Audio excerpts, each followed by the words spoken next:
எத்தனை பேர் சின்ன வயசுல இந்த பொம்பரத்தை வச்சு விளையாடுப்பீங்கன்னு தெரியாது. இந்த பொம்பரை எங்கே வாங்கினேங்க நான் சொல்லிடுறேன் கண்டிப்பாக. அதுக்கு முன்னாடி இது வந்து நம்ம எதுக்காக நான் வாங்கினோம்னா, நம்ம வீட்டில் ஒரு குட்டி பூனை இருக்குது, அவன் விளையாடுவான்னு சொல்லி தான் வாங்கினோம். ஆனால் அவன் வந்து விளையாடல, அது வேற ஒன்று தான் பண்ணிகிட்டு இருந்தான். இந்த பொம்பரம் பார்த்திங்கன்னா கோயம்புத்தூர் உக்கடத்தில் வந்து மீன் மார்க்கெட் இருக்குங்க. அந்த மீன் மார்க்கெட்டுக்கு வெளியில் கேட் கட்ட வந்து ஒரு பள்ளிவாசல் ஒன்று இருக்குது. அங்கே ஒருத்தர் வந்து சேல் பண்ணிட்டு இருந்தார். இதனுடைய விலை பார்த்திங்கன்னா 20 ரூபா.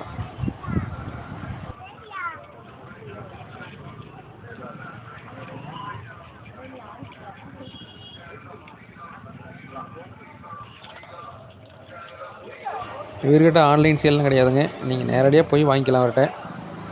நாம் அவர்கிட்ட கண்டிப்பாக 3 பீஸ் வாங்கிட்டு வந்துட்டோம். நம்ம வீட்டில் 3 குழந்தைங்க இருக்காங்க, 3 பேர்த்துக்கு 3 வாங்கிட்டு வந்துட்டோம். ரொம்ப அழகாக அடுக்கி வச்சுருக்காரு நிறையா, ப்ளஸ் கவரோடு இருக்குது. இது வாங்கிட்டு வந்தது நம்ம பூனை குட்டி பாருங்கள். அந்த பம்பரத்தை விட்டுட்டு அதோட நூலை பிடிச்சி விளையாடி